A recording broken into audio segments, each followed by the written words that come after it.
పిల్లలు బాగున్నారా? నేను మీ భరతమాతను. ఎందరో మహనీయులు తమ మేధస్సుతో శ్రమతో నా చరిత్రను సువర్ణాక్షరాలతో లిఖించి ప్రపంచ యవనికపై నా జెండాను సగర్వంగా రెపరెపలాడించారు. అదంతా గతం. ఇప్పుడు మిమ్మల్ని చూస్తుంటే నాకు భయంతో పాటు బాధ కూడా వేస్తోంది. ఉదుగు రక్తంతో చెమట చిందించి దేశ సంపదను సృష్టించడం మాని జనత ఉచితాలకు యువత మత్తుకు అలవాటు పడి నన్ను అప్పుల ఊబిలో దించి నన్ను ఒక బిచ్చగత్తెలా మారుస్తున్నారు. సోమనితనం వీడండి. మిమ్మల్ని కన్నది, మిమ్మల్ని మోస్తున్నది ఆడదే. అలాంటి తల్లులపై నానాటికి మీరు చేస్తున్న అకృత్యాలు నన్ను కలచివేస్తున్నాయి.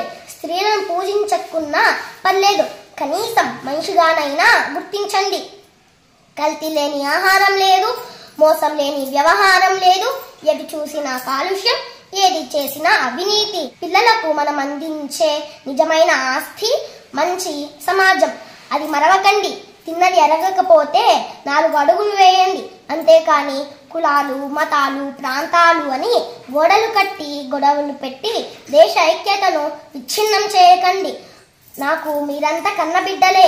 ద్వేషం విడనాడండి అన్నట్లు చెప్పడం మరిచిపోయాను. ఆ చైనా మాత, అమెరికా మాత, లండన్ మాత ఒలింపిక్స్ లో వాళ్ళ పిల్లలు తెచ్చిన గోల్డ్ పథకాలు చూసి మురిసిపోతున్నారు. కాస్త పిల్లలకు సెల్ ఫోన్లు ఇవ్వకుండా కొంచెం ఆటలు ఆడుకోనివ్వండి. ఆ ఒలింపిక్స్ పథకాలేవో మన వాళ్ళు కూడా తెస్తారు. ఇంకనైనా మారండి. భావితరాలకు భారత స్వర్గాన్ని అందించండి.